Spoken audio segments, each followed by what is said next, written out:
A second type of gating, where needles are placed opposite each other, is interlock gating. This results in different performance. In interlock gating, cylinder and dial needles are spaced so they're directly opposed.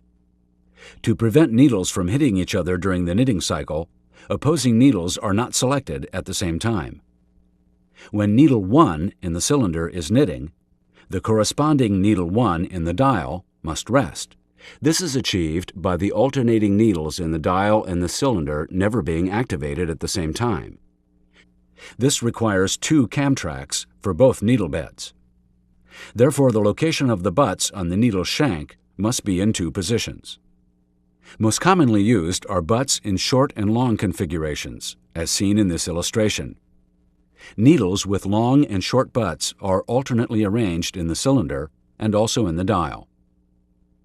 During each feed or course of yarn, only half the needles are used.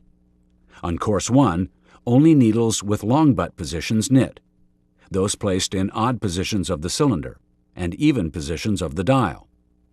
On the second course of yarn or feed, the short butt position needles knit, in even positions of the cylinder and in odd positions of the dial. 2 feeds are required to complete a full visual course of interlock knit, whereas in 1x1 rib knitting, only 1 feed is required to make a visible course. Look at the resulting structure of an interlock fabric. Follow one course across different wales, and you will see a complex knit. Remember that 2 feeds are required for 1 course of knit. This first colored yarn knits on odd dial and even cylinder needles. The second colored yarn knits on odd cylinder and even dial needles. Because loops interlock and alternate from the front to the back, the structure of interlock fabric is much more rigid and stable than that of a rib. At closer inspection, you can see that interlock is the meshing or interlocking of 2 1x1 rib courses. This prevents adjacent wales from having mobility. Different double knit constructions can be made on rib and interlock gated machines. Needle selection by mechanical and/or electronic systems, along with yarn selection, determines the design effect.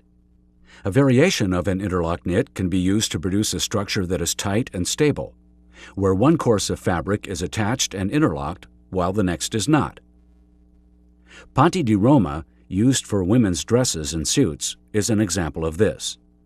This fabric has the same appearance on both sides. Here's the notation for this type of fabric. During the first 2 feeds, the machine knits interlock. With the third feed, the machine knits jersey on only the cylinder needles. At feed 4, jersey is knit on only the dial needles. It takes 4 yarn feeds to make 2 visual courses.